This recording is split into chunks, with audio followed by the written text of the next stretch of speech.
Audible is audio entertainment that entertains, educates, and inspires. For you, the listeners of the CreepGeeks Podcast, Audible is offering a free audiobook download with a 30-day free trial to give you the opportunity to check out their service. To download your free audiobook today, go to audibletrial.com/cheapgeek. Again, that's audibletrial.com/cheapgeek for your free audiobook. Enjoy this with your free trial. 30 days of membership free, plus 2 free audiobooks that are yours forever. 1 credit a month after trial, good for any book regardless of price. Exclusive member savings. Get 30% off additional audiobooks. Easy exchanges.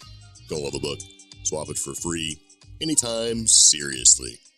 Again, that's audibletrial.com/cheapgeek for your free audiobook today.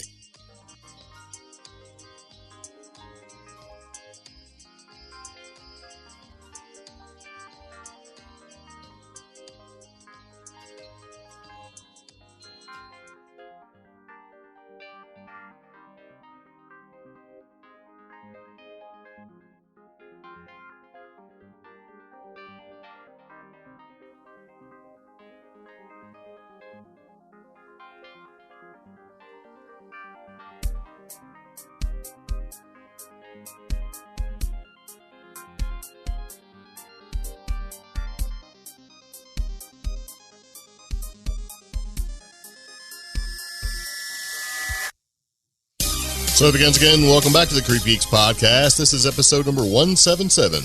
Underwater humanoids, ocean pyramid, Ouija boards are back, and robots enforce social distance. Yeah.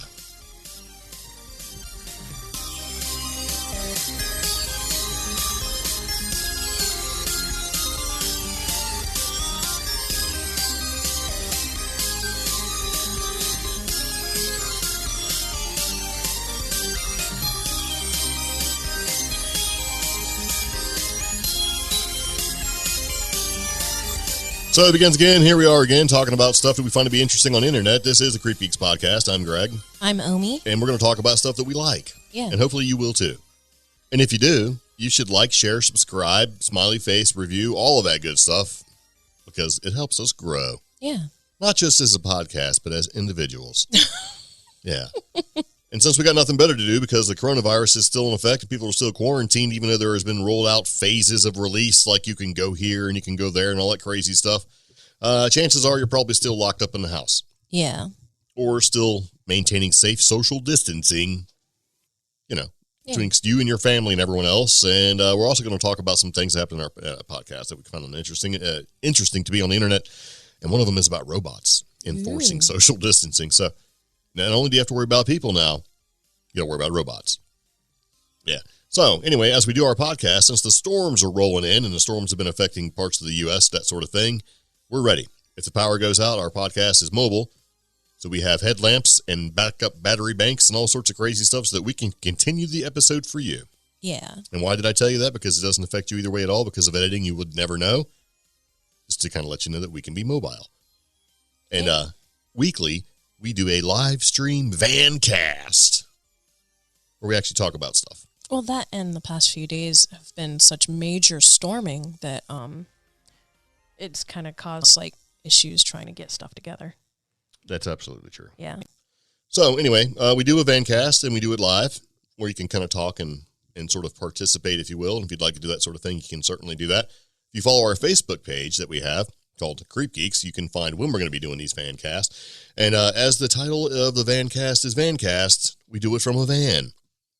Our albino rhino, our DIY camper adventure investigation mobile that we use for adventures and investigations. And it's a camper too. So after we're done adventuring and investigating, what can we do? Sleep, eat, sometimes poop. Yeah. What do you think about that? Okay. Okay, so anyway, if you'd like to participate in the podcast, there's a couple different ways you can do that. You can do the Facebook thing and chat with us on our Facebook page. It's very, very nice. We share funny things that we think to be funny. You can also call a phone number. Yeah, go ahead. That phone number is going to be 575-208-4025. Yeah, it's toll free, so you can share stuff for free. It's a voicemail, so leave a message. Tell us your story. Share. That kind of thing. And don't leave a message that says, call me back. Yeah. Yeah. Because by the time we hear it, it's too late. And we live so far out in the middle of nowhere because we broadcast from our underground bunker in western North Carolina. that by the time we get it, it'll be too late. Yeah. Because we literally have to drive. So anyway, here we go. You ready? Yeah. All right. So if you've listened to the podcast in the past, we very much appreciate it. If it's your first time tuning in, we'd like to do a couple different things. And one of the things that we like to do is interesting random factoids. Yeah. An interesting random factoid for the past couple podcasts has really been about coronavirus search terms. These are search trends that people have been using to search out information about the coronavirus. And we've been using this as a barometer to get an idea of how the coronavirus is impacting people all over the world. Yeah. And so it's kind of like a thing where we can look and say, well, I wonder what people are thinking about the coronavirus now. And for this first one, right? Yeah. The big one that is effective to us right now is up 2,700%. So this search term has gone up. $600 unemployment end date. Yeah. Like, when does it end? When does the unemployment stimulus end? That's a good search term. I find it to be interesting as well. Yeah. 3 times the search rate of whatever the search rate was before is flying safe right now. And then basically it's 4 times. Yeah, 4 times increase. God, I can't today. Drive-in movies near me. Now, that one I think is pretty interesting because, it is the time, or would have been the time, to capitalize on drive-in movies if you owned a drive-in movie theater type thing. They have. And you know what? That one that we wanted to do when we did that event in Georgia, they're making a killing. Yeah. Yeah. It's perfect. You just pull up and, you park and you watch your movie. You don't have to really interact with anybody except for the people in your vehicle. And it was great. Oh, and the one that we wanted to go to also does camping. Yeah, which kind of makes sense. Yeah. See, back in my day, when drive-in movies were around for real, you went and seen a movie. It was awesome, right? You played, had playgrounds and stuff like that. You got your little hot dog. A lot of times the kids weren't really into the movies or whatever. People, talked and sort of interacted with each other and played or whatever. But the next day, you could go back to the same drive-in movie theater place, and that's where they had the flea market. So if they seen you had your little sticker from the night before from watching the movie, you got in for some kind of discount, and you walked around and went to the flea market. So it was a pretty cool thing. But they wouldn't let you camp because they were going to be doing a flea market the next day. So I guess since the Georgia place doesn't really do a flea market, then no, which is kind of weird how flea markets went from being held, like in drive-in movie theater, spaces, to being separate. And I guess a big part of that's because movie theaters started dying out. Yeah. So the drive-ins anyway. Because, they had these new, you can go inside and go to the cinema and all that kind of stuff. And, they had those in the past. That's where you primarily see movies, but it just became a thing where it just sort of shifted. I think Hollywood had a lot to do with that. Yeah. So, yeah, I don't know. Thought it was pretty interesting, though. Is flying safe right now? I don't know. When is my employment going to end? And, hey, where's some drive-in movie theaters near me? Those are the top trending search terms about the coronavirus that we actually care about. So, yeah. And, the other one is, and this is the one that we looked at before, we kind of talked about sort of in the podcast, but didn't directly address it. Like, how long does coronavirus actually last on surfaces? Yeah. I think there's been an update. So instead of being like, it's going to be on there for 19 days or whatever it was, it's like it can last hours to days depending on the surface. Yeah. So, which is, pretty good because they made it out to where if you touched anything on a bare hand, you were going to get it. Yeah. But now, if it doesn't last as long, that might be a good thing. So I don't really know. And see, that's been the entire issue with this entire thing, this whole pandemic thing. You read one thing, you hear another. What do you actually do? Or worse, by the time you've read something or something's been distributed somehow for enough people to read it, that information's either outdated or incorrect. Yes. Or completely changed. Yeah. And considering social media, if you've shared knowledge that you got from what you thought was a reputable source, now suddenly you're sharing fake news. Yeah. So, yeah. Yes. My favorite kind of fake news, since you bring that up, is the fake news where you actually share a post where it's got like a gotcha title, and then when you read the post, you find out it's like a joke or something like that. But you can tell who's just skims things when they immediately knee-jerk response, hey, over there, and then you have to go back and say, read the whole post, man. Yeah. Because there's that one going around where Chuck Norris died, And then when you read the post, he didn't really die. He died for like a minute because it says that he died of coronavirus. But then you go back and you read the post, and it's like he died for a minute, came back, and kicked coronavirus's ass, right? Yeah. And it's like drinking. He's sipping like coronavirus Slurpees and stuff like that. And people were just incensed, very angry about that. Oh, and then you got all the sympathizers. Rest in peace, Chuck Norris. Rest in peace, Texas Rancher. It's like he was Texas Ranger, man. He was Walker, Texas Ranger. It's like you can't. So my advice is that, if you're one of these people to do a knee-jerk comment, you should probably read the entire post first, because a lot of places will let you get away with that, where you just kind of like to leave your comment alone. Not me. If I see it, I go in there and correct you. Okay. Yeah.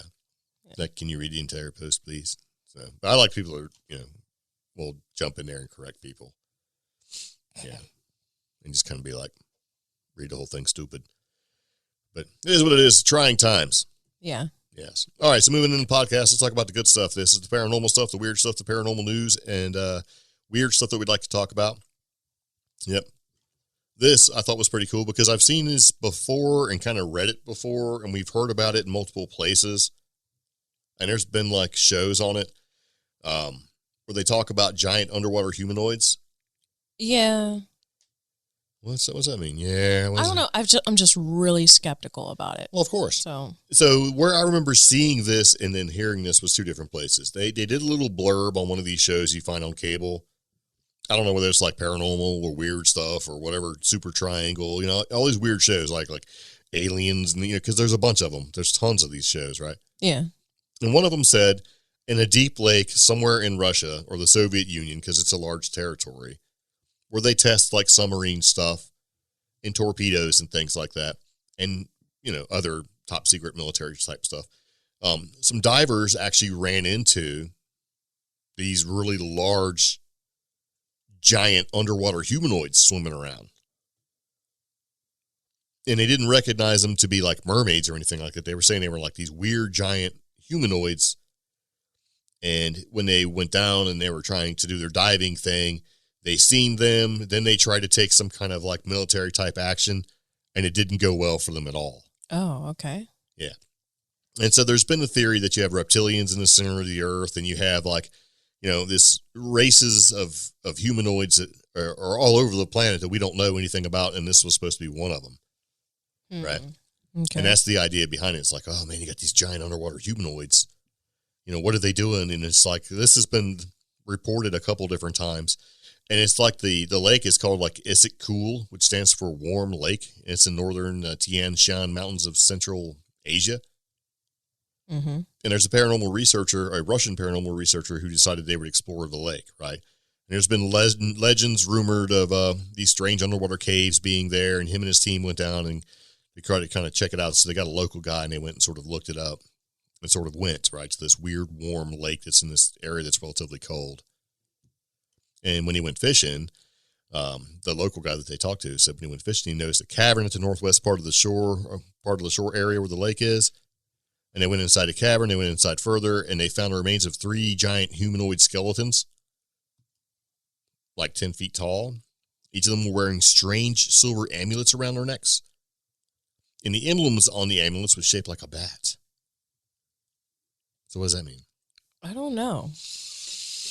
I'm trying to think of something underwater that would be shaped like a bat. And the only thing I could manta ray. Yeah, a giant manta ray. Yeah. And there's a legend in that area that there was that there was a sunken city at the bottom of a lake. Yeah. And they were known for being giants, these people that lived in this city under this lake, right? It was like King Usunez or Asenez, I don't know how you say it. And they were known for being giant with long-shaped ears, and they were also able to fly between each one of the mountain peaks. Okay. Yeah. And see, in the 1980s, that lake is the lake that was used for testing the torpedoes and missiles fired by the Soviets. And so their deep-sea divers, went down there and to try to explore the area.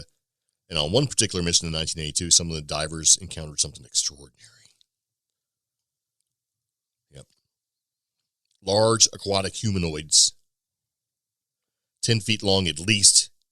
These beings were wearing silvery suits which tightly fit them, and the depth was around 150 feet. These silvery suits didn't look like anything the Soviets were using. They had sphere-shaped helmets on which it concealed their heads. Yeah. So attempts were made to capture one of them, but with decompression and inferior equipment, they were unable to. And that suggests that they did capture one and tried to bring it to the surface, and it either got the bends or it exploded. No, that would be them. Yeah. That would be the Soviets. Yeah. Well, I'm saying, yeah. Yeah, the divers. Because they have inferior equipment, right? Yeah. So they tried to capture one, and it says that the fishermen mentioned that the Soviet divers were being thrown out of the water at heights between 30 and 50 feet above the surface. And then that's when the decompression would happen for the Soviets, because when you're down that low, you have to go up slow. Because when you're really deep, you have to come up slow, so nitrogen releases out of your blood, that sort of thing. So just being whipped out of the water 30, 50 feet tall will give you the bends, right? Mm-hmm. Yeah, which can give you an embolism type thing. So, and they also talked about giant discs and spheres illuminating underwater have been reported there as well. So like USOs. Yep, like underwater submerged objects. Yeah. Yeah. And so those have been heard all over the place. It's like, UFOs are cool, and unidentified aerial phenomenon, UAPs are cool. The USOs are the sneaky ones, because if you think about it, we don't even really know. There's such a large percentage of the Earth that's covered with water. We have no idea really what's down there. So yeah, in this particular article, because every article we talk about is linked in our show notes, so if you want to go check it out yourself, they have this picture. I don't know what it's supposed to be. I don't know if it's real or not. Because sometimes they do that. They just throw like a random weird picture in there to kind of draw you into the article. Well, I clicked on something and it's not leading me where I thought it would. Yeah. So. Yeah, be careful what you click on. Yeah.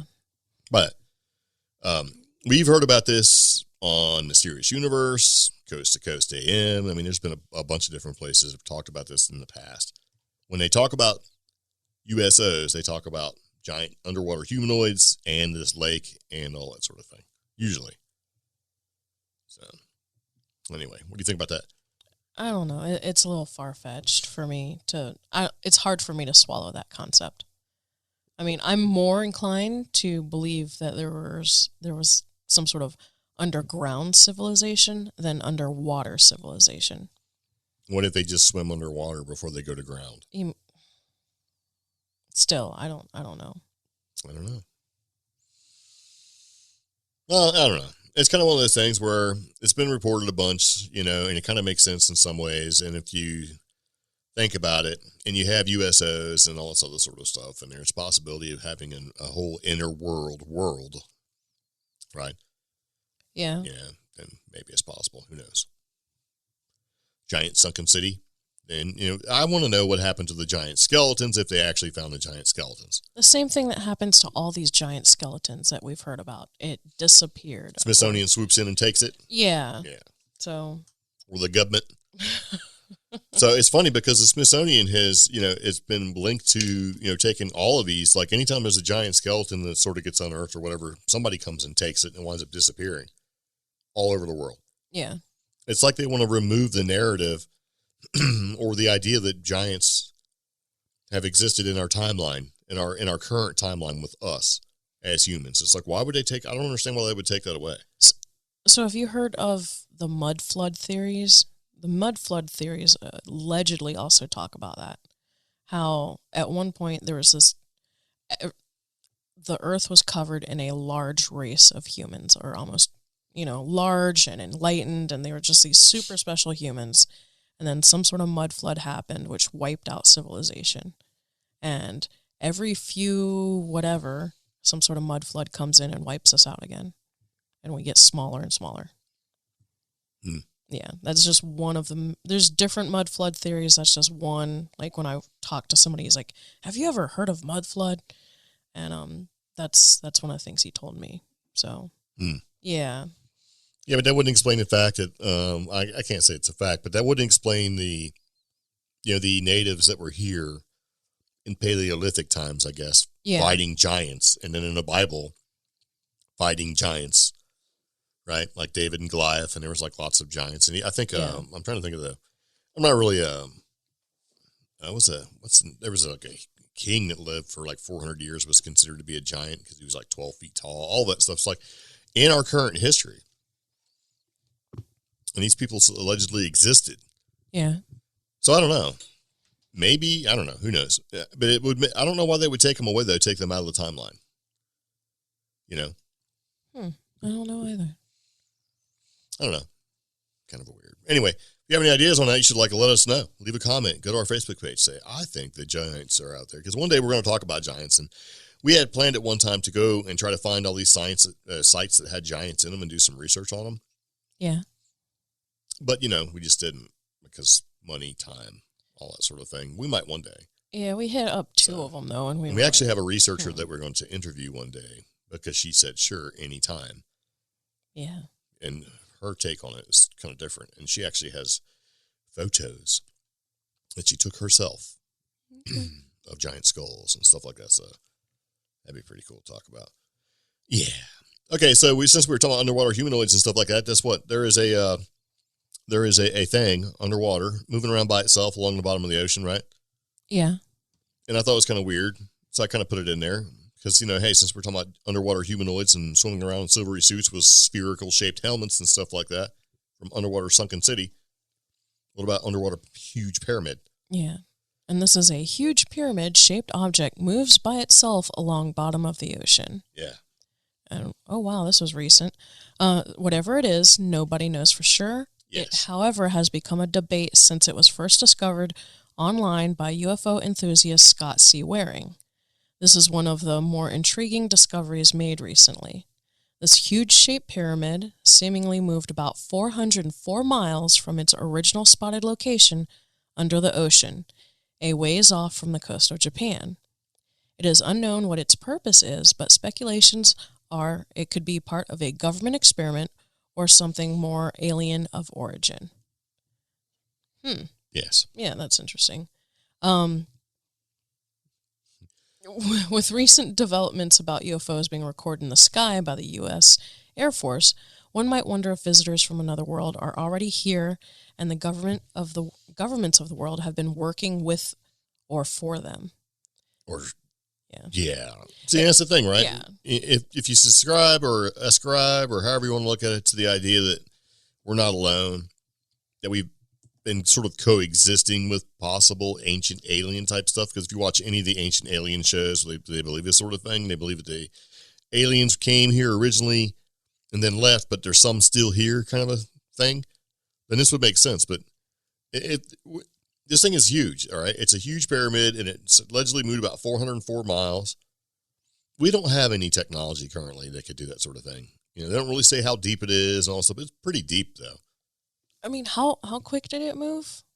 And it doesn't really say. Yeah. This is one of those articles that brings you in, right? So you can read it and go, what?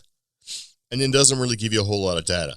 Now, what we can give you, and this is a link that's actually in the show notes, is where you can click on it, you can go there, and there's basically a YouTube video you can watch. But I wouldn't do that. But so we're going to give you this, because this was a Google Maps thing that this UFO enthusiast found. So we're going to give you the coordinates. So if you want the coordinates and you want to look it up yourself, you can certainly do that. You ready? Sure. I'm waiting for people to get a pen. So it's 38 degrees. I'll just give you the numbers. 38, 57, 1, 0.69 north. So that's 3857, 1.69 north. And then 1482927.85 east. So if you're looking in Google Maps, you can kind of find it and take a look for yourself. If you don't care, it's cool. I just thought it was kind of weird, because this is one of those things that's also shown up in some of those shows where they said, hey, this thing is moving around down there. They don't know exactly what it is, but I want to know, if it is a pyramid and is a huge pyramid, how is this thing just moving along the bottom? What if this thing is really like the tip of a giant monster animal?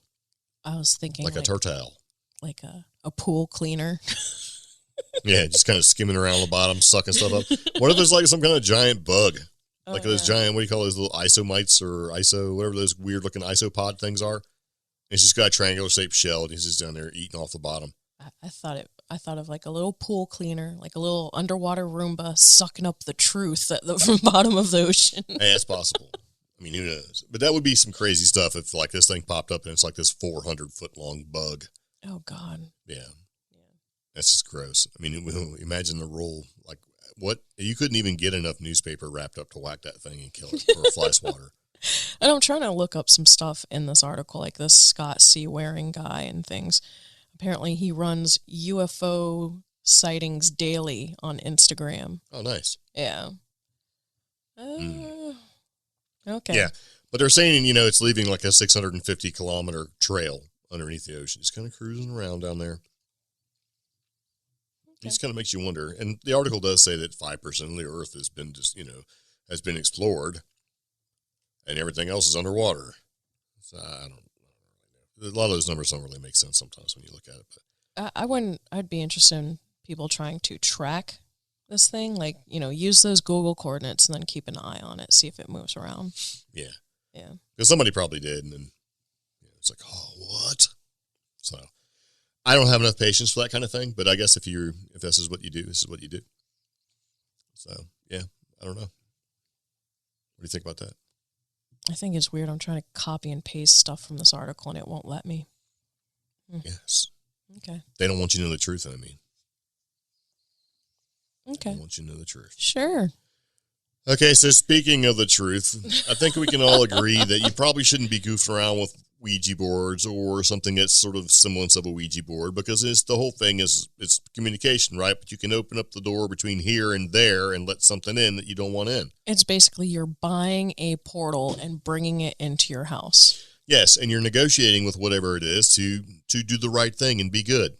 And you don't know if that's going to happen or not. And if you open it wrong and close it wrong, guess what happens? Yeah. Exorcisms are in your future. Bad stuff can happen. We all have had stories where you've played with the Ouija board and bad stuff's happened, right?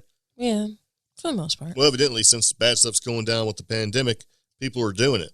And they're so bored, I guess getting a spirit board is what they're resorting to. Yeah, so in the pandemic, Ouija boards stage a spirited comeback. I like how they did that. They kind of played in there, and they talk about puns.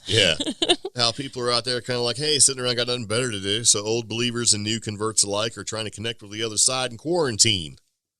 And flocking to paranormal groups to share their stories. Yep. Which we talked about. We said this pandemic would cause an increase in paranormal activity, but not just paranormal activity, but interest. Yes. So, yeah. Not long after 23-year-old Emily moved for quarantine from her bedsit in East London to her family's terraced house in northeast England, she and her younger brothers unearthed a Ouija board in a pile of old, dusty board games. A lot of people forget the Ouija board started off as a board game. I think it's still sold as a board game, actually. I think it was Parker Brothers. Yeah, but I think one of the last-ditch things was Toys R Us, right before they closed down. They put an age restriction on buying the Ouija board.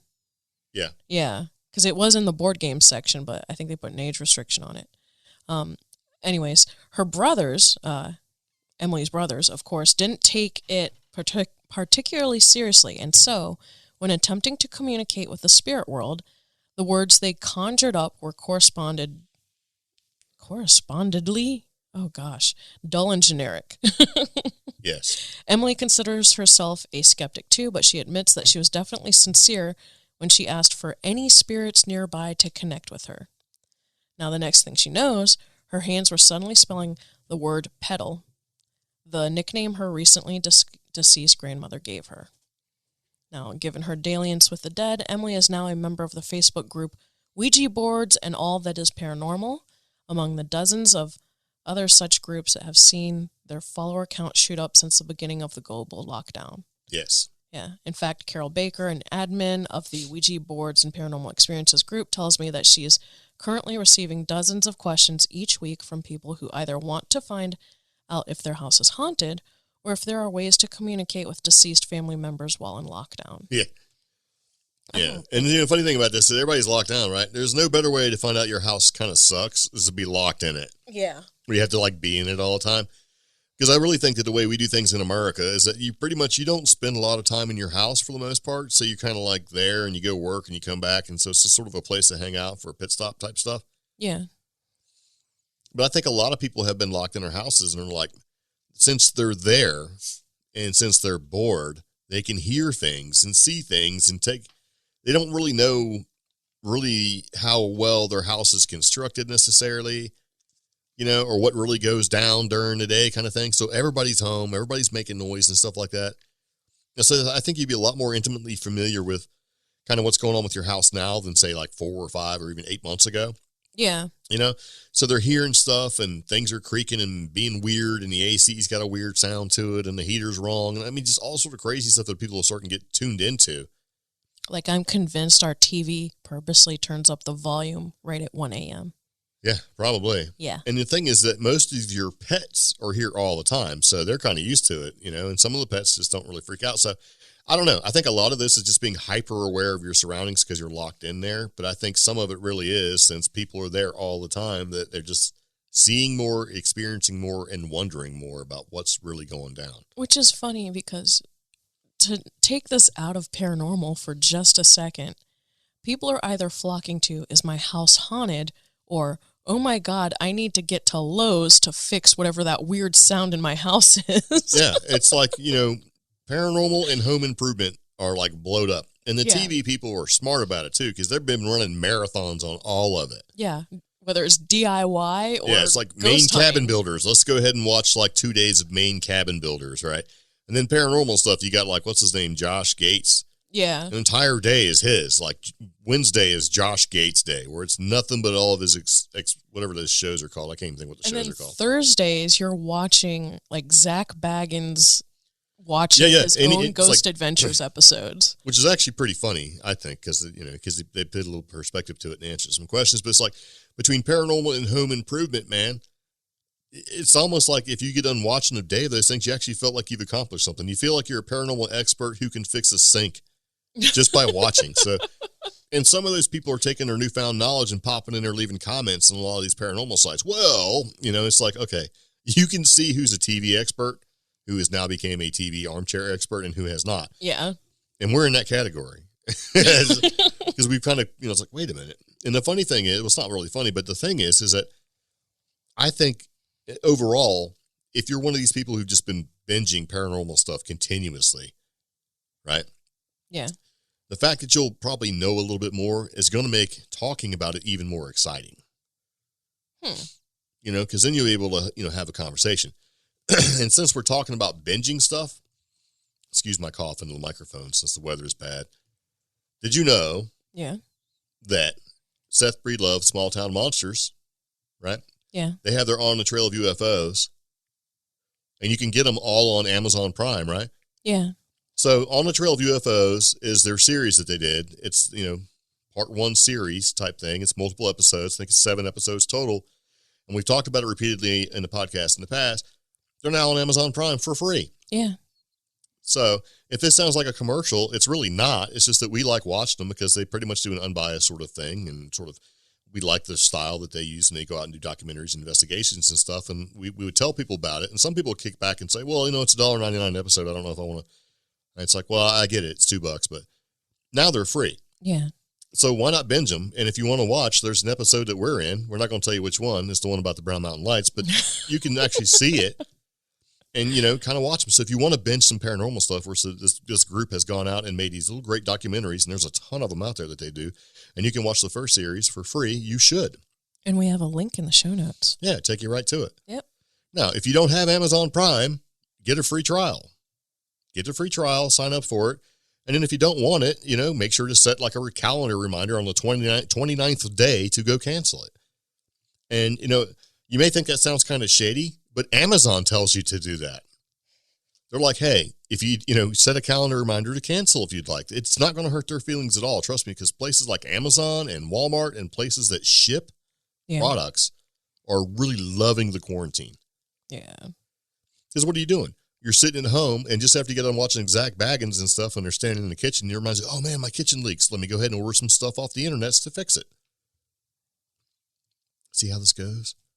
It's all a plot. Yeah. Yeah. So anyway, watch the Small Town Monsters, man. On the Trail of UFOs. It's free on Amazon Prime. You should definitely check it out. You know what I mean? Yeah. So with pandemic locking people into houses and stuff like that, stuff is slowly starting to reopen and stuff. Yeah, the idea of jumping in there and playing with Ouija boards and stuff, man, I don't know if that's something that, And here's the other thing. Why specifically Ouija boards? There's other things that you could pick up in the paranormal realm. Ethos. Yeah, ethos. That's a great word. Like, tarot cards, which have increased, I will say that. Or divination, pendulums, dowsing even. Well, here's the deal. Yeah. We just talked about people watching stuff on TV, right, where they're like an armchair expert. What's the easiest thing to grab that you can, basically talk to the other side with and jump in the paranormal with? I don't know. Ouija board. Okay. You mean they sold them in stores, just like you were saying, right? Yeah. Anybody can use a Ouija board. And the thing about a Ouija board is you can duplicate a Ouija board. It doesn't have to be an actual Ouija board from Parker Brothers or whoever made it. You could just make one and do that sort of thing. Oh, yeah. I remember. I mean, was in the news most Ouija recently. boards weren't, most spirit boards were homemade, custom. They weren't like the Ouija board that we see now.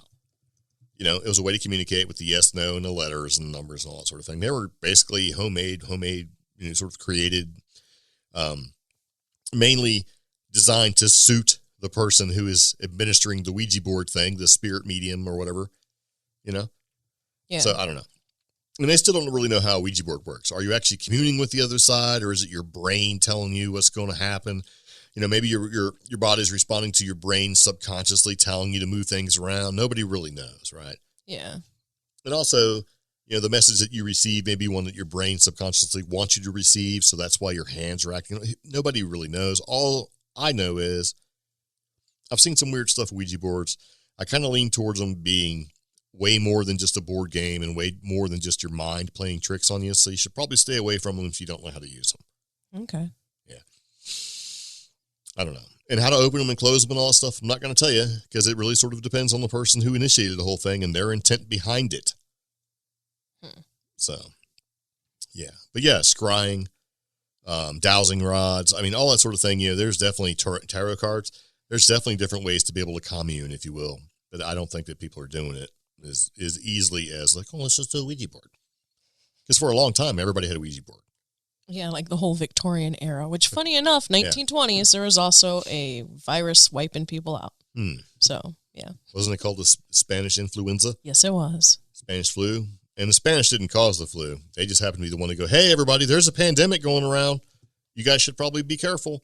Because nobody wanted to admit weakness. Yeah. Yeah. Kind of sad. True. Moving along, getting back into the podcast. Check this out. Okay, so we talked about these little stupid robots that were created a long time ago. Yeah. Not a long time ago, but they were put in place by Boston Dynamics, and you had like all these memes were showing up for a while where you see it like tromping around. It's got like no head, looks like a headless deer or dog stomping around, and people were kicking at it and all that stuff. And I felt so bad for that robot. Yeah, got beat up by people. So pretty much, Boston Dynamics is a wholly owned subsidiary of the Japanese conglomerate SoftBank Group. And they were funded back in 1992. I didn't know that. And it was basically a spinoff of Massachusetts Institute of Technology, or MIT, right? And along with Google owner Alphabet, they've started selling these things now. Like, I think it's Scout or Spot. I think it's Spot, right? Yeah. And so it's like the little yellow one. It's got 4 legs, looks like a headless deer. And it's Spot. Yeah, it is Spot, right? And so there's a place in Japan where they put these things in the park. Like a city park. Yeah. And basically, it has a little sign up, a little picture of him, and it says, the robot Spot is being trialed at the Bijan-Angmo Kyo Park from May 8th to May 22nd. I don't really know. We're kind of a little bit late in the podcast. I was kind of curious as to how well it did. Yeah. As part of a collaboration between NParks and GovTech, Spot is able to traverse through various terrains autonomously and will aid in ensuring safe distancing in parks and gardens. We seek your cooperation to not disrupt it. Yeah. So what is this thing supposed to be doing, man? Because I know if I was just out there chilling, this is like in Singapore, by the way. If I was out there just chilling, man, and this thing comes stomping up to me, and it started talking at me like, exit the park or whatever, I would probably try to kill it, man. I don't know. I don't know. And the thing is that whether you like robots or not, and whether you're scared of them or not, or whether you see the end, and I think it was Isaac Asimov's when we had rules of robots, like they can't harm humans or whatever. I don't think nobody's really going to adhere to that. I don't know if I like this or not. And it's going to happen. It's just more and more. They already have like robots that kind of cruise around, and like the one that's shaped like an egg that like ran over a kid and got hit by a car. That thing's been cruising around trying to keep people away from stuff, like being little security guards. Yeah. Well, this thing is a little bit more scary because it's like an animal that runs at you. But it doesn't matter what I like. This is going to happen. This is going to be the way it is. When they talk about the new normal, which is not quarantining and stuff like that, it's going to be robots. You're going to see them everywhere. Yeah. You know, they're going to be walking around. They're going to be delivering stuff like the robot pizza cars and, you know, patrolling around like industrial parks and stuff like that. And now we got Spock who can actually go into a real park and stomp around. And then the robot that was at your hospital. That thing was creepy because not only would it yell loudly at you, it would just like come at you real fast and then stop. Well, apparently last month, the Boston Globe reported that Brigham and Women's Hospital at Harvard Medical School in Boston employed the same Spot robot to conduct remote triage among patients suspected to have COVID-19. So this thing comes running up to you and goes, "Excuse me, sir, do you have any COVID?" How does it take your temperature? I don't know. Or does it? Does it just stand there and scan you? Or does it, I mean, this is just, I don't like it, man. It's creepy. And especially when they had to put this little blurb at the bottom of this little article that we're reading. Yeah. The robot will not store anyone's personal identity or be tracking specific individuals either. Wow. So, you know, this thing's got facial recognition software because it has to use software like that to be able to navigate, right? Yeah. And that's just the thing. It's like, well, hold on. That brings up a whole level. I mean, if you're sitting there and you're at the park and this thing just comes walking up to you, scans your face and walks off, you'd be like, "Oh, that was kind of weird." You wouldn't even know. Well, I guess it's a good thing I got a mask on. Hey, I mean, how many data points does that thing actually need to know it's you? I don't know. And you know what they do, right? They just store everything and run an algorithm to determine if it's you or not. And if the likelihood or probability of it is being you is over a certain percentage, like say maybe something small like 60%, then that was you. You committed the crime. All right, Minority Report. This is how it starts, though. That's the thing. People are like, "Oh, you're just overreacting," and it's like, you know, I don't think you can. I don't think you can overreact. If anything, if people would react in a certain way, maybe if they would, okay, quote unquote, overreact, then that would sort of keep the event from occurring. Maybe prolong the inevitable, if you will, for a couple of years until somebody goes, "Hey, you know, maybe we need to go ahead." Enact some rules, because it seems like it took a lot longer for things to become laws, and now it seems like it just happens so quick you don't even know it's a law until it already is. Like, wait a minute, how come I didn't hear about this? Right? And this is the problem I have with a lot of this stuff. It's like, wait a minute, man, how come we didn't know? They bury it so that you don't know what's happening, and then all of a sudden it becomes a thing, and you won't know it's a thing until you get popped for it. I don't like it. I think they're just too quick. And this whole Spot thing, I mean, you know, granted, he is banana yellow. He just runs around, but you know, I was okay with it. I'm like, well, I guess that'd be okay. Just kind of stomping around, you know, like a wild animal in this park, you know, kind of keep up on things. But then when they had to put, "Oh yeah, hey, we're not going to store your personal identity or tracking your individual in this." It's like, what? I didn't even think about that. And it has a like a little video that you can watch of Spot the robot patrolling the park. And it's like, dunk, dunk, dunk, you know, he's cruising around, just running, got a little robot claw arm on there. I guess it could open a door, hold a gun, maybe shoot people with a camera. Don't say that. But that's what it could do. I mean, what if because you can buy these things now. You know, I don't think it's actually that you can buy them as much as you can like lease them. You know? Yeah. I don't know. And, you know, people are going to do fun stuff like, "Oh, I can go get it to get me a beer, and it can open the door and go check the mail and stuff." It could also hold a gun.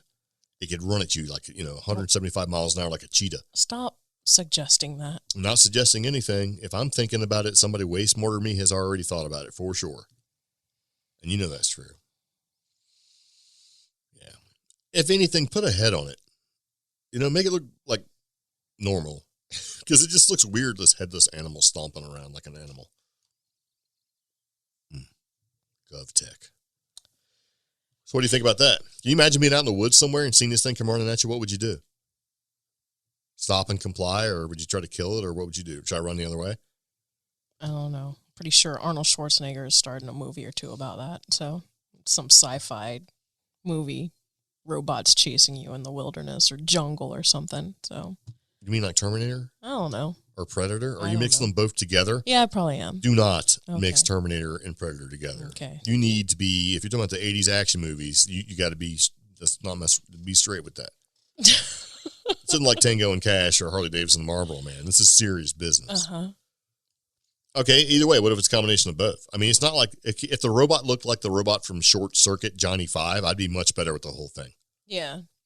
Be like, hey guys, and I'm like, cool, take my picture. You know, and they put me in a database and collect me later on, kind of a thing. But no, this is this headless, weird looking robot thing just running around. So, speaking of which, there was a robot movie in the past that had Tom Selleck, right? Magnum PI. Oh, yeah. And don't say who it is. You don't even know what I'm about to talk about. You better give out the answer. Tom Selleck and Gene Simmons was in it. And if you haven't seen that movie, it was considered low budget and super cheesy back in the day. It's probably the most realistic robot movie you'll watch, even at 2020. So, if you know what that robot monster movie is, I shouldn't say monster movie, but if you know what that robot movie is, was Tom Selleck and Gene Simmons, and easy Google is going to figure this out for you. You should watch it and let us know what you think. Because I actually showed this movie to you, remember? Yeah. A couple of years ago, maybe 2 years ago now, and we figured out there was like 14 points in this movie that are exactly current and relevant today. I just looked up who the director was. Isn't it James Cameron? No, Michael Crichton. Ooh. So, Westworld, Jurassic Park. He's The doing, robot movie we're talking about? Yeah, he's doing pretty good on his like kind of accurate stuff. Yeah. And this was like early 80s. So 20 years. The Andromeda Strain.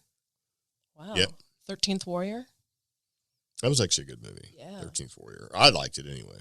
So had Vikings in it. Wow, he's done some good ones. Yep. So anyway, you should check that movie out. Right? And let us know what you think. Yeah. There you go.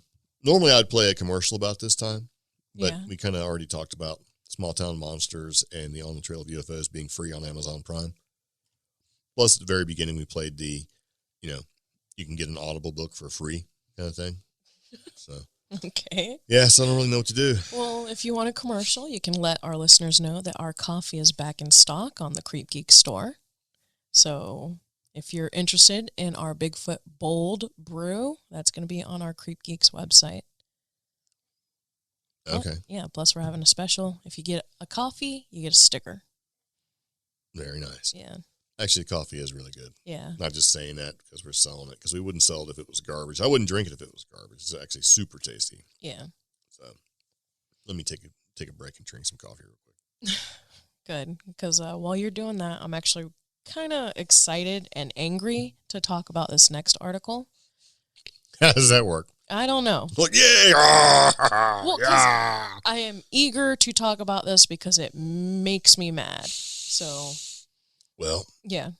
go for it, little chicken. And this is from The Sun, of course, but the title of the article is Ghost Busted. Ghost hunters have been blasted for breaking lockdown by meeting up in the woods.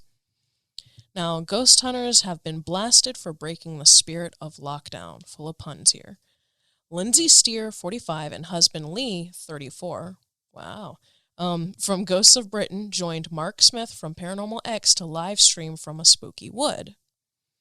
Online viewers have criticized Lindsay and Lee from Rotham and Barnsley-based Mark. Someone wrote, "Why are you meeting up and doing ghost hunts together? Are you three really that thick? You should not be meeting friends. You don't work together, so why are you three out at the same location?" And then more and more people. Where does it say you can meet up with other households? To be brutally honest, a long-standing loyal supporter, I think what Mark did was very wrong. But Mark insisted, as a psychic medium content creator, I can't work from home. Good point.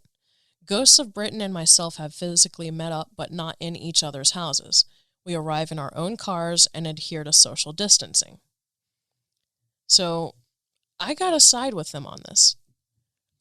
And well, technically, we did a ghost investigation at a place that was locked down. Yeah. And it was only 4 of us, and we live streamed it. So technically we broke quarantine laws too, they're not laws. We sort of went around the guidelines with that too. Yeah. Because sometimes we were less than 6 feet apart. And, we still, by our state guidelines, it was less than 5 people. Yeah. And, yeah, there may have been some moments where we were a little too close together, but most of that was... Well, I mean, I'm talking about we were on the road to go there. Yeah. And we drove, 40... It's a little bit of a hike for us. It's like 40 miles or whatever. Actually, totally, round trip was like 60 miles. But anyway, no, it's more than that. No, it's about 60. Okay. We passed all these electronic signs that says, according to the governor or whatever his name is, stay home. Yeah. Don't be out in public, stay home. And what we did, we were out there going. And we're content creators. Yeah, right? We're content creators. We're not technically essential employees, although the whole essentiality thing, I think, is a little bit of a joke. But personally, it's like so. But the ghost hunters bring up a good point. They try to adhere by the rules, and they did what they thought they had to do. Because they're content creators. Yeah, they're content creators. You can't just not. They can't create income or generate income or sustain themselves without creating content. Yeah. Now, there's going to be a lot of people out there that are like, well, then you should get like a real job. Yeah. And it's like, who are you to say what is a real job in 2020? True. And wait, one thing. One glimmering little hope of this whole thing is that when you have family and you work from home, or you're a virtual employee, which has been around for a long time. You were a virtual employee for how many years? Over 14. Yeah. And people didn't get it. They finally understood, and they got it when they had to do a Zoom call and turn themselves into a potato. You know what I'm saying? Yeah. Because it wasn't a real thing. And when they're suggesting that everybody would kind of work from home, all these work from home people were justified if they had people that didn't get what they did and how they did it. Yeah. Oh, but still, you should go get a job at a place that does have to be, air quotes again, open. Yeah, it's like, okay. Okay, yeah. Because, like, right now, the local Walmart where we live has way too many employees. It has more employees than shoppers right now. Yeah. And all those places that hired on a bunch of extra people. Guess what? Yeah, but here's what I don't understand. A lot of these people laid people off and then hired new people. Yeah. It's like, I don't know. Yeah, but a couple things are going to come out of this, right? Well, go ahead. Well, I just wanted to, okay, so we did our investigation at a place, and we tried to stick with social distancing rules and within the guidelines as best as possible. Yes. And then, to take it another step further, towards the end of the shutdown, we went to Brown Mountain Lights, just me and you, in the woods. It was and Pepper, and it was just us. We did have a couple of people who actually came up during that investigation, but even they were mindful of social distancing rules. Yeah. Like that guy who started asking me, so when's the best time to see him and all that stuff? He purposely made sure he was standing like 9 feet from me. Yeah. That was kind of interesting. But it is also kind of a creepy, scary place at night. Yeah. It really is. So, he doesn't know and I don't know, is that person a bad guy or they, whatever. But still, you cannot criticize these people who their job is to create content. That reminds me of something. What? Okay. If you are the same person who is talking to Omi and wrote down all of our information about our podcast, if you listen to our podcast and are currently listening to our podcast, if you have lost your key to your truck, we have found it. We have your key. Oh, yeah. So you can contact us and we will figure out how to get you your key. Chances are you have another key because you drove away. We have your key, man. It's a Ford truck key. So if you were talking to Omi out in the parking lot when we were doing the Brown Mountain Lights investigation and you currently listen to the podcast, reach out to us. Yeah. Otherwise, it's going to sit by the TV probably for 4 years as we move from place to place to place, taking this key with us. And that's how you wind up having like a big bucket full of keys, right? But anyway, if you listen and you have lost your key, we probably have it. Yeah. I forgot about that. Yeah, I just remembered as soon as I'm like, oh, yeah. I remember because you found the key and you're like, is this your key? And I'm like, no, whose key is that? And then we kind of went back and forth and we're like, well, wait a minute. So anyway, just thought that was something to throw out there since they were writing information down and all that. And sadly, a lot of times I forget that we actually have information on our DIY camper van, our adventure bird investigation mobile, the albino rhino. I forget that we have information there. Yeah. And so people stare at us. I'm like, what are they looking at? Are they going to come over here? Because sometimes people come walking up to us and just start saying stuff. And it always sort of wigs me out at first until I realize, oh, they're talking about the show. Like, for example, at the post office. Yeah. We actually met someone at the post office who said, hey, I got something to show you, and showed us some pictures of some thing in the night sky, right? Yeah. Which you actually took pictures of in the night sky at the same time, in, of course, different geographical locations, which was also verified by someone else that we randomly met at a gas station who came up and said, hey, let me show you the video of this. I know, right? So we have all seen the same unidentified object, right? 3 different places in 3 different geographical locations, each one separated by at least 10 miles because they were all seeing the same thing. Yeah. So signs work. That's all I'm going to say. But getting back, and this is going to go full circle, you were saying how pretty much this type of stuff is going to change things as far as social distancing and going out and investigating. What point were you going to make about that? Oh, yeah, I don't know. Okay. Because with me, my problem is these people met in the woods. They willingly met in the woods. Yes, it was 3 different, or no, technically it was only 2 different households, pretty much.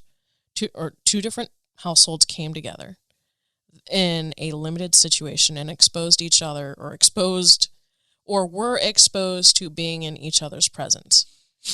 Well, I know, I remember now what I was going to say. These people got blasted. These paranormal investigators, right? Lindsay, whatever her name is, and her husband, they've been criticized for breaking down a lockdown to hunt spirits. Yeah. Or breaking lockdown, I should say, to hunt spirits. And they've been criticized by online viewers, which is their own people who would be interested in this kind of thing, and by other people as well. Right? And I think part of that is do people not take this stuff seriously? Right? So I kind of made my point when I talked about like working from home and that sort of thing. But people don't take they don't take it seriously, right? So people that watch these shows, there's a percentage of people that watch them that are really into it, that take care, like, oh yeah, this is serious business. There's another part of that audience that's like, it's just a joke. Oh. Another part of the audience is like, oh, they should have done this better because we do it too. So all this sort of thing sort of comes into play. But it's like the article actually took a stance to poke at them and talk about how they've been lambasted by their own people, the paranormal investigator and their fans, if you will. Yeah. And using that as an instance to be able to talk about lockdown, you should be locked in, all that kind of thing. So they really sort of jabbed at them. Yeah.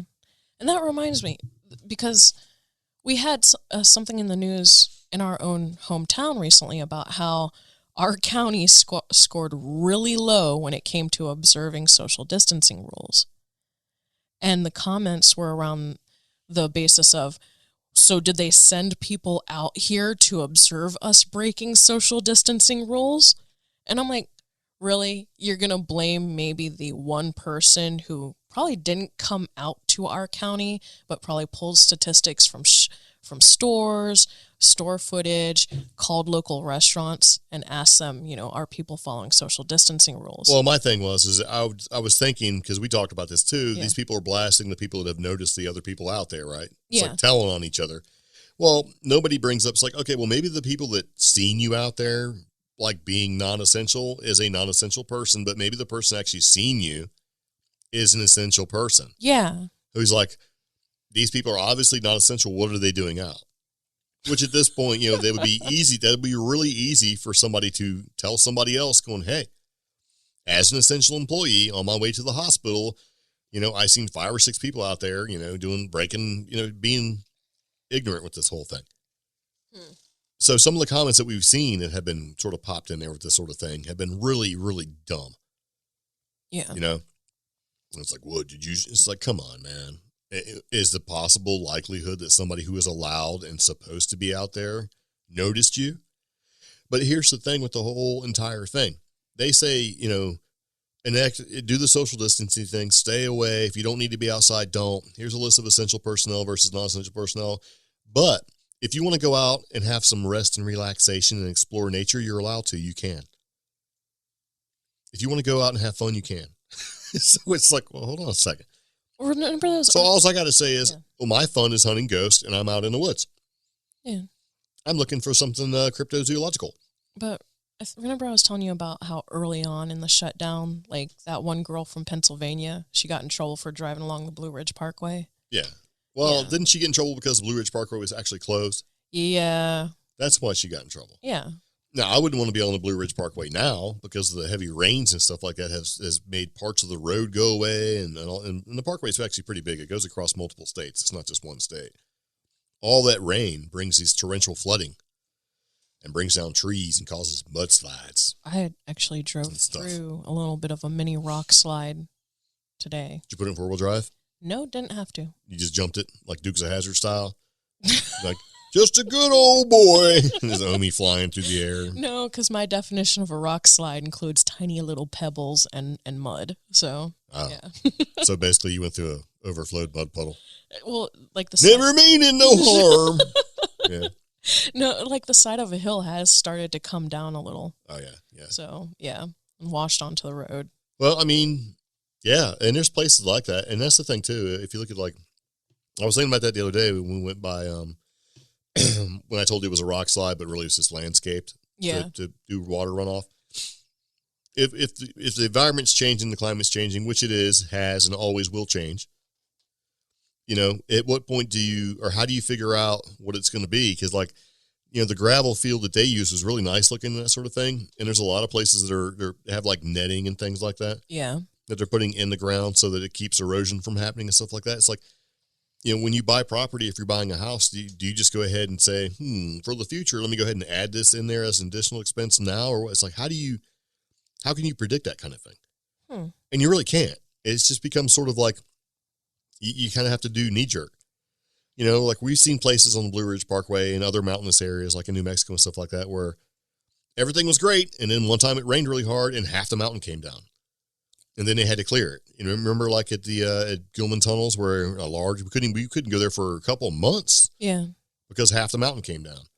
And then you think, well, they should have put some netting or something like up there, like we've seen in other places to keep that from happening. But it's like, you can't predict it. So how would you even know? Camel Rock getting permanently damaged. Yeah. Or a lot of my hiking friends up in the Northeast. Or yeah, was it the old man? Yeah, the old man got destroyed. I don't know if it's called Old Man. What's it called? I can't remember. It's like his entire nose fell off, so now he doesn't look like an old man. He just looks like a rock sticking up. Yeah. But it was like a landmark forever, and then erosion truly destroyed it. They could have possibly salvaged it if they had taken precautions. Yeah, but how are you supposed to know when a giant rock that's been there for a couple hundred years, it just happens to look like a human being's face where the nose is just going to fall off? I don't know. That's just it. You can't really predict that kind of thing, so you don't really know. You could shore it up, kind of like... But you wouldn't know if it needed to be shored up or not. That's the whole thing. You don't know you need to do it until afterwards, normally. Yeah. Like you see some of those pictures in like Arizona, New Mexico, probably even Utah, where you have like, you know, one cliff connected to another cliff by a big boulder that just happened to fell in the middle of it. Yeah. And people jump up and down, take pictures on it and stuff like that. And you're like, one day that rock's going to give out. You know, it might be your day. Wile you never know. Coyote style. Yeah, it's like you got this one rock that's wedged in between these two cliffs, and it's like 500 feet until you hit to your doom.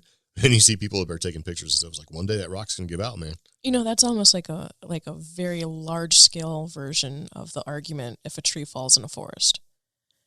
You know, so if some phenomenal, spectacular thing happens, did it really happen because we knew it was going to happen, or will it happen regardless? And that's the arrogance of man. Yeah, true. Nothing exists unless I know it exists. Well, okay. You know what I mean? It's Schrodinger's box all over again, right? Well, Schrodinger's box. Yeah, but that also goes back to what we were saying earlier in this podcast episode. Or cat, I'm sorry. Yeah, earlier in this podcast episode, was the paranormal activity in these people's homes before? Or is it now that they're observing it with a Ouija board, now they're aware of it? Well, I firmly believe that since they're giving it attention, that now it exists. Once you put energy towards something, it becomes more energetic. I don't know. You know what I mean? That's like your house. Put a lot of energy into cleaning your house, it's clean. right? If you're sitting around bored, you got nothing to do, and you start rearranging your closet and doing all that crazy stuff because you've been locked in with quarantine, and you put more energy into it, what is the end result? Your house is better, looks better, feels whatever. Yeah. So if you start putting energy into something, it's going to draw more attention to it. Or if you put more attention to it, then you may be giving it more energy. So it's sort of like related, you know? Yeah. Like if you see something weird, right, and you see it, now you're going to be on the lookout for it. Yeah. You know?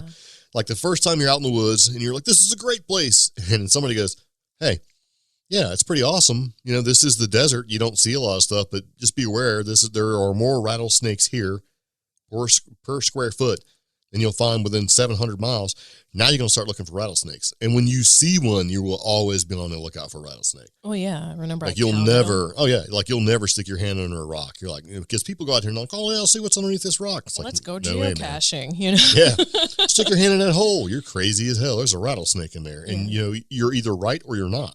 Like my first 2 months in New Mexico, I counted a total of 27 rattlesnakes, which translated to me seeing one at least every other day, or at least seeing 2 on one day. And why did you see them? Because you're on the lookout for them. True, yeah. So when you see weird stuff happen, now you're on the lookout for it, so your chances are you're going to see it. Which brings up something else I wanted to talk about.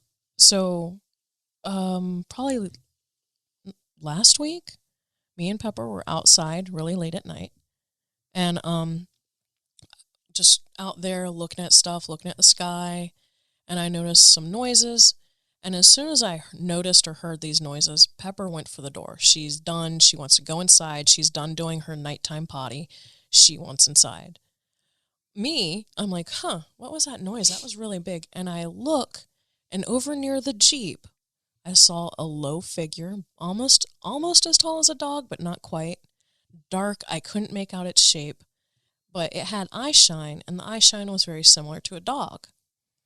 And as soon as it noticed that I noticed it kind of slunk backward into the shadows, like behind the Jeep and back into the woods.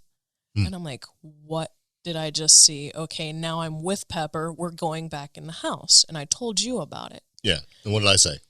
Monsters. Fox, dog, coyote, or monster. Yeah. Pick which one you want, right? Now, on Thursdays, I do a volunteer thing where we hand out food to people in need, and we help out like a local food pantry. And we had a new volunteer, and she actually lives near us. And this new volunteer told me, because she lives so close to us, she's like, other people in the neighborhood and me have all started to see in this area a black coyote.